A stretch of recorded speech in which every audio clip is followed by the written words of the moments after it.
Hi, good morning. We're here with Sam Watterson from Watson Co. How you doing, Sam? Yeah, good. Thanks, Mike. Thanks for inviting me on. Absolute pleasure. You're welcome. So, looking forward to this interview. If you'd like to start things off by telling us a bit about who you are, what you do, and how long you've been doing it for, please. Yeah, sure. So my name's Sam. I live in Leeds, but I'm from Nottingham originally. I've been in Leeds for sort of half my life now, from when I came up here to study. Fell in love with the city and stayed here ever since. Following university, I did a number of jobs, mainly in promotion, self-employed roles, and sales, and then started getting a bit of a attraction to property. Some of my friends were buying houses, and TV shows like Sarah Beanie and Homes Under the Hammer were sort of very popular. Yeah. So I gave the property thing a go, started buying properties, then became a landlord, and then from that became a letting agent. And then the letting agency side of the business sort of evolved into more of a property investment company. So we source properties for our clients, project manage small or large refurbs, and then do the lettings and management. So over the years, it's evolved to include standard buy-to-lets, student properties, blocks of flats, houses of multiple occupation, and most recently we've started moving into the short-term rental space, things like Airbnb, Booking.com. So that's the principal business, and then I'm a property investor myself, so looking for opportunities to buy properties myself, raise funds through private investors, and then add those to my portfolio. So all heavily ingrained in residential property in the UK, generally in Leeds, and it all revolves around my background as a lettings and management agent, and everything sort of offshoots from there. Fantastic. How many years experience do you have then? So I got the keys to the first house on December the 1st, 2006. So okay. 16 years, give or take. No, just over 16 years now since I bought my first house. So been a letting agent for 13 years, landlord for 16 years, short-term rentals operator for 6 months. So it's kind of just in stages as progression. The progressed. Yeah, exactly. Brilliant. So what, in terms of, I suppose, your business principles and the way you operate, what makes you stand out from the rest and other people who do similar things in the sector that you work in? It's really interesting you say that, because when I was younger, I always wanted to start my own business.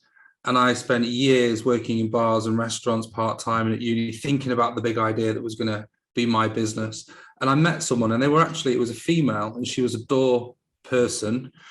Door them is the woke phrase now. Sam Smith reference there if anyone's seen that.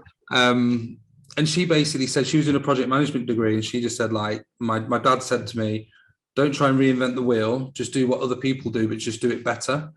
And then I went into a job with a company that was working in a competitive market, and people always say, oh, it's saturated, it's competitive, but I still made sales. And I realized then that you can go into a competitive market and just be better than other people. So I have principles of, a letting agent finds a tenant, a letting agent deals with maintenance. That's the expectation. Mm-hmm. If you can give people a better experience, whether it be better communication, being more on the ball, responding to people when they send you an email, things like that, you can do exactly the same as what everybody else does, but you come across as being better than them because you're giving your customer those little extras that sometimes fall by the wayside. Yeah. And I also mirror my own personal experience. There's nothing more frustrating for me than ringing someone, they don't answer and they don't call me back, or I send a text message and they don't reply, or they send me an email and they respond 3 weeks later. That has absolutely nothing to do with how they deliver the product or service, but that's how I feel about that company. So I just try and flip that around and go, right, how can I offer people a really good service so that they, one, want to use me again, give me repeat business, or two, will tell other people they know that they should work with our company because we give people a good service. So that's the ethos. It doesn't always work like that because I'm the best letting agent in the country, right? I don't do any lettings. My staff do that. Mm-hmm. So any company that says, we offer great customer service, it's like, look, don't say that, because you might hire someone tomorrow who's never done the job before, who's not going to be as good as you are, who's going to be the face of your company. So don't make these bold claims.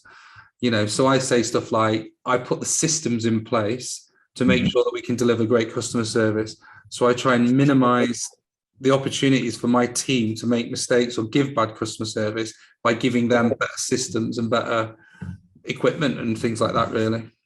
Good stuff. It's a good share there. Thank you. So what's the business journey been like to date for you? Has it been plain sailing? Has it been a roller coaster? Has it seen sort of steady growth and that's what you've planned for? Has it been big growth? What's it kind of been like for you? It's basically in two parts. So part one was where I decided to quit my job, work for myself. And actually what it was I was buying properties, and because of the credit crunch, I went back into employment. So I was working for a company while managing my own properties and just chatting to people at house parties and things. And this guy who was a businessman was like, why don't we set up a business and I'll put the money in and you do it and blah, blah, blah. So we agreed to do that. And so we had a 6-month plan where I would work, collect loads of commission from my current job, put it in the bank, and then we set the business up. So I had the security of knowing that I had someone behind me to quit my job and start this business. 3 weeks later, the relationship wasn't what it was cut out to be, and I ended up not going forward with that person. So I ended up being on my own, but that had been the push for me to leave work. But then I was on my own anyway. So I was kind of sat at home, converted one of the back bedrooms into an office. And I was like, right, I don't have a job now. I need to make my wage between now and the end of the month. So what can I do? So what happened with the first business was it kind of, the best analogy I can give you is if you want to go to Paris on the train from Leeds, you go Leeds, Wakefield, Doncaster, Newark, Peterborough, Stevenage, King's Cross, up at St. Pancras to Paris. That's how you get there. Yeah. Like my first business was I got on a train, I went somewhere, got off, got on the next train, and before you know it, I was in Swansea wondering what the hell I was doing there. So the business didn't really have a model. It just went off on its own tangent, and it grew really fast because I'm a salesperson. That's my background. So I was really good at winning the business. And what happened was one year we grew by like 40%. And I was like, wow, we're going to continue doing this forever. And I got carried away and over-invested in the company. And we basically just, the cash flow just ground to a halt, and the business ended up going into liquidation. I sold parts of the business as a bit of a fire sale to try and, cover some of the debt. So that was actually a sort of letting agent, more students. And what happened was I sat down and went, right, that business has gone bust. I've got a few grand in the bank, but I need to start earning a living again. I can either do my CV and go and get a job, or I can start a new business. And I think a lot of people, when they go through an experience like that, would be like, I am never doing that ever again. And what I realized was I was actually really good at it. I just managed the business side of it badly. And that if I took all the things that went well and took all the things that went badly and eliminated the things that went badly and doubled down on the things that went well, I could have another go at it and create the systems from the start rather than create the systems when there was a problem which was near fatal. So I basically just started again with what is now Watson Co. And that was just over 6 years ago. And the thinking was, I don't just want to be a letting agent, and I don't just want to be an estate agent. I want to focus more on the property investment side of things and work with people in a larger area, with a different mindset. So we set this business up, and the view was always to start doing the sourcing and the refurbs and add the other bolt-on businesses. And I think what it taught me was, even if your business is growing quickly, you can't grow too fast, and it's got to be more controlled growth. And yeah, we'll have ups and downs. We started off really well with a big client who gave us like loads and loads of units because they were converting big office blocks into flats. So we were doing really well with them. They then decided that their model had to change because they were managing thousands of tenants, and they had dozens of agents, and it was just chaos. So they bought into an agent that covers the whole country, naturally wanted to take all their properties across to that company. So we lost a big chunk of our income then, and I had to pivot into doing more of the sourcing at the time to replace that income. So that was challenging. We were doing traditional estate agency as well for a while, but that was hemorrhaging money. It wasn't the model that I was too interested in. Mr. and Mrs. Jones sell a family house, they're your best friend for 3 months, never see them again. I'm much the investor buys house number 1, 2 years later, they buy house number 2. You continue that relationship as their managing agent, and you're with people for the ride. You're building their wealth, you're building your wealth, and it's long term. It's kind of more in tune with my natural sales ability, which is more account management rather than a new business. Term. Yeah. So that was stressful, unwinding an estate agency business that was loss making. So I would say it's been a part of the beginning bit went pop. And then the next bit has been a bit more steady, and then down, and then up, and then down, and then now we're kind of on a trajectory. So I'm at the point now where I'm sort of traveling through the vertical and the horizontal of my supply chain. Yeah. So one of the issues we had with our property company, our letting agency, was we were getting bad reviews from tenants when they were moving out of the properties because maintenance wasn't getting done. And this is because we're giving the jobs to contractors and who just aren't doing the jobs. So we're chasing 20, 30 jobs at any one time. And I thought, what we're doing this for? Like making our company look bad because we're relying on a supplier. So I set up my own maintenance company. So now I have someone who is on the payroll who does maintenance, so we can dictate where they go. Now our customer service to our tenants and landlords in terms of the maintenance is, 5-star now. So now I'm looking at other areas of my business. I've just recently started a construction company because on our larger refurbs, we were tendering for the work, but then we don't have control over who our principal builder uses further down the chain. So their plasterers might put in a silly quote and we can't negotiate because they're lower down the chain. Yeah. The opportunity presented itself for us to become the supplier to then have control over the supply chain. And I don't know if you've ever done any building work, but what's quite common is you go to site and there's nobody there. Like where's the builders? And they're off on another job because they're chasing the money rather than thinking about getting the job done quicker. Half-finished jobs, yeah.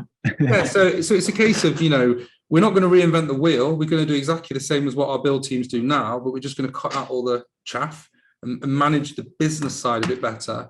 Because with respect, I find a lot of builders who are really good at the trade aren't so good at the admin and the behind the stuff in the organization because they're just good at doing the do. Doing what they do, yeah. So the last few months have been quite interesting. With the short-term rental company, that's a completely different business model. You're moving away from being 9 to 5 to being available in the evenings and Saturdays because that's the nature of people who are booking Airbnbs and things like that. They book them when they finish work and they want to just talk to you at 10 o'clock at night and be available over the weekend. So that's interesting and challenging. I'm loving it at the minute, to be fair. Thank you for sharing all that because it's given a great insight into the resilience and being entrepreneurial and all the kind of skills and mindset shifts that have to go on in order to be successful, and failure is pretty much part of success from everything that when I speak to other people and things that I read and from personal experiences as well. So that's brilliant, good share. So if you could summarize or put into one lesson, the biggest learning that you've had to date through your business journey, what would that be? I think it would be aware of the cash flow because there'll be times when you're busy and there'll be times when you're quiet. And one of the problems I had with the first business was it was very seasonal, especially with the students. And what would happen is I'd have enough staff for when it was busy, and then when it was quiet, we'd be chipping over each other. So I kind of geared up for the busy times, but not for the down times. And I think what you should do is gear up for kind of the average, and then when you get busy, just deal with it, just get on with it, just battle through it. And I think you'll be fine. But also we were working then on we'd advertise student properties in November. And start letting in November, December, January, but they wouldn't move in till July, August, September. So actually we were, our income was not coming until 9 months after, and the business couldn't support growing at the same time as supporting the cash flow. So it's a fine balance between growing your business and making a profit. Yeah. Rightly or wrongly, I've never been that bothered about making a profit because you could have a business that turns over $5,000 a month that makes £1,000 profit a month, or you could just reinvest, and then you've got a business worth, bringing in £100,000 a month. So, if you look at Amazon, they didn't turn over a profit for years and years and years and years because they were just focused on growing. And then they get to the point where they go, right, now we've grown, they can build in their profit margin, and all of a sudden they just become instantly more profitable because they've got more economies of scale and more efficiencies. So my personal belief is when your business is young, does it matter if you make a profit? Not really. You just need to make sure that you've got enough cash flow to pay your bills. And the good thing about a letting agency is you've continually got money coming through the door. It's a very high cash flowing business.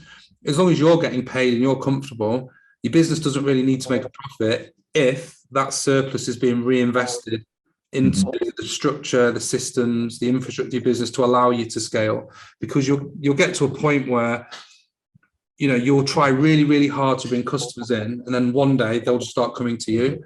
And using a letting agency as an example, I never wanted to be in a position where a landlord would come to me and say, look, I've been following you for ages, love what you do.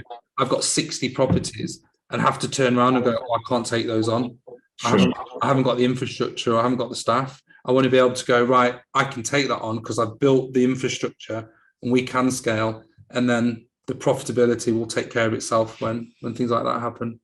Good stuff. Thank you. You can disagree with that, and people watching might disagree with that. That's just it's your journey and it's your business, and it's how you see you want to grow your business, and reinvestment as opposed to profit is the way that you've detailed there, and it makes sense from what you're saying from your perspective. So that's all good. So if there's a piece of advice you could offer somebody, maybe reflective of what we've just been talking about in terms of a lesson on cash flow, but to someone just starting out in business, in hindsight, if there's a piece of advice, perhaps meeting yourself at 18, what would that piece of advice be, just starting out? Surround yourself with people who are where you want to be. And I'm not talking about going, right, I want to be a billionaire, so I'm going to go and hang out with Richard Branson. I'm on about, I'm setting up a letting agency. Who do I know who set up a letting agency 2 years ago? And one thing that I didn't do with my first business, or I did do, whichever way you look at it, is I did it on my own. I was quite isolated. I didn't go in networking events. I didn't meet up. I saw everyone in the industry as competition rather than collaboration, and kind of went on a bit of a lonely journey. Whereas with the new business, I'm in all the Facebook groups. I'm active on social media. I go to networking events. I speak to people. I've got friends, WhatsApp groups. So I'm surrounded by people in the industry who A, can pick me up when I'm down, or B, motivate me. I use the example of Roger Bannister.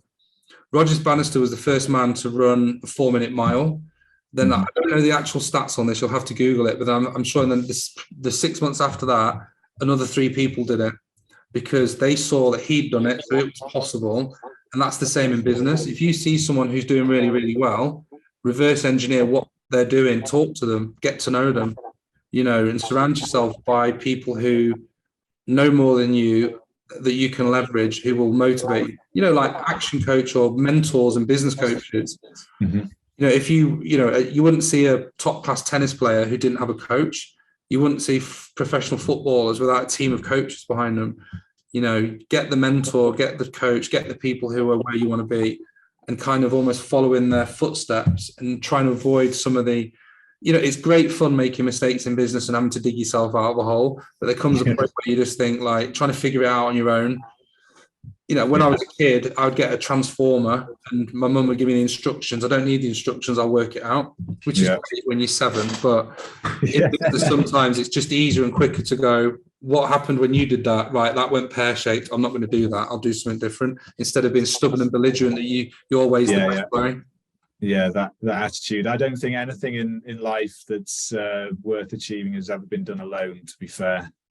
It's always, in some form, there's input from other people in the most successful things, people, businesses that have happened. So good. Also leveraging other people, not necessarily coaches and mentors, but it could be like staff, virtual assistants, suppliers. I've only got 40 hours in a week that I can dedicate to pure work. So no matter how hard I try, I could say to myself, I'm going to work 16 hours today. But when I get to about 8, my brain's like, I'm done with sitting. I need to do something else.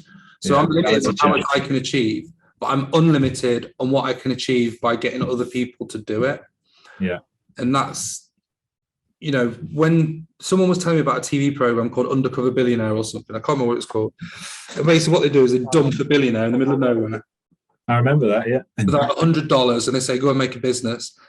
And they said the main takeaway from that was the first thing that they did was started to leverage other people. Rather than trying to do everything themselves, they started to build that network of people who were doing things for them. So I think that's really valuable. Anybody who's successful in business is successful in business because they have a multitude, they have layers and layers of people underneath them who are delivering different things. Stuff. Another great share. Thank you. So what inspires you to do what you do? That's my next question. That's a really good Friends, family, your team members, the people that you work with, your customers, anything you read or listen to, anything you'd like to share on inspiration? That's a very good question, because people often talk about the why. What's your why? And I've sat in rooms before and went, I don't have a why. I'm not trying to provide for a sick relative, or for me, it's more like, why not? Like, I think instinctively, I'm an entrepreneur. Like, my parents aren't business owners, aren't businessmen, aren't entrepreneurial in the slightest. So I never had that influence at home. But it was almost like a spider just knows how to spin a web. When I was a kid at school, I was like, I could buy a box of sweets and sell them on the bus. Or I could, I had a remote control car and I used to charge people 2p to have a go on it. Like, I just had this thing about money and making money rather than having it. It's almost like a bit of a game. So I'm not sure what motivates me. I think I've got a very active brain and I don't like standing still and getting in a rut and doing the same thing. I like to evolve. I think I get inspired by other people. Like, I see people who are successful and I think, good on them. I want to be successful as well. I think there's a lot of ego in there as well. I want people to go, he's good. I like him. I played a lot of sport when I was a kid. I was very competitive, never played at any decent level at all. Maybe I could have done, don't know. Probably didn't have the right attitude for it as a youngster. But you want that kind of, I go and watch the football and there are 21, 22-year-old lads on that pitch and they're like my heroes, and I'm 42 and I'm a serious guy, and they're my heroes, and I want to go and meet them and shake their hand and tell them how much I love them. And it's kind of like, when someone's so good at something, you want to admire them. And I want people to admire me for being the best at what I do. And I think the thing with property as well, I came from a sales background, but I was never one for telesales. I was never one for sitting in an office. And what I loved about property was I'd be in the office for a few hours, then I'd be out and about. And I like that variety, that you can be, in an office like today on front of a computer. And then when we finish this call, I'll be on one of our most recent sites we finished doing a marketing shoot for 3 or 4 hours, or on a building site, looking at how things are progressing. And that motivates me. Watching a derelict property come to life over a period of months to the finished article, I get a real buzz out of that. And so I've kind of almost made my passion into my career, basically. Brilliant. That's a good summary. Thank you. So in terms of any latest news, lastly, around sharing what you're up to, what's and co, I mean, we've gone through a bit of detail on that, but even if it's just your website or finding out more about what you do, feel free to share that. Yeah, I mean, the website for the business is www.watts-co.uk, and it has quite a lot of information on there. I think I'd probably push more the personal brand at the moment rather than the business, because it's kind of interlinked. So if you want to find me, I'm quite easy to find, Sam Watterson. I'm sure you'll put my name on the graphics. Yeah. As far as I know, there's only one of me, so I'm easy to find. Instagram, LinkedIn, Facebook, whichever platform you frequent. I've just recently started the construction company, which I did last week, so that's exciting. We're finishing off a couple of our refurbs. We're basically the builders we were using had a bit of an internal issue, and so what we've done is hired one of their directors to be my business partner, and we're taking over those 2 jobs. So now I need to start thinking about how we can build our pipeline of work for that side of the business as well. The maintenance company, which I set up to do our internal maintenance, but we're now in a position where we can start pitching for business for other landlords, other agents, and domestic customers. So that's quite exciting. The short-term rental business is still new to me. I'm still learning the systems. I'm at the point now where I'm ready to bring somebody in, train them up, and pass the responsibility over to them. So we'll be looking for more landlords in Leeds and Yorkshire who maybe aren't getting the returns from a buy-to-let that they would want, who might want to try the short-term rental model as a way to get better income. So pushing that side of the business as well. And I'm also going to be doing some teaching soon. So I'm being prepped by one of the large property training companies in the UK to become one of their speakers. Brilliant. So hopefully in the next 6 months, I'll be ready to go on stage at their events and start to sell the courses and then start delivering the training. So I've done a little bit of mentoring from the sourcing side of property, teaching people like how to set the IT side of it, systems, and be more efficient. And I got a real buzz out of that. And I'm sure you do, like helping people. Like you sometimes think, yeah, I could do a training course because I'll make loads of money. But actually what happens is you start your training course, yeah, you'll make some money off it, but you're helping people with stuff that you've spent years learning, which is now second nature to you, but to other people, it's like mind blowing. So you can really help other people get where they want to go while also adding another revenue stream to your business. So that side of it's something that really excites me, probably summer to back end of this year. And then I think the focus will be more on scaling up the size of the projects we're doing, going from residential houses to HMOs to maybe bigger conversions. And one day I'd like to do a new build or a land development where we build something out of the ground. So everything, the essence of everything I've got is kind of in place now, and now it's a case of just doing things that are bigger and scaling over the next years. There's inspiration in there that you mentioned as well with regards to helping people. Just something that stood out from what you're saying. It's all good, plenty going on. Sam, absolute pleasure talking to you. Thank you very much for joining us, and I hope it all goes from strength to strength for you. Thanks, Mike. Thanks for having me on.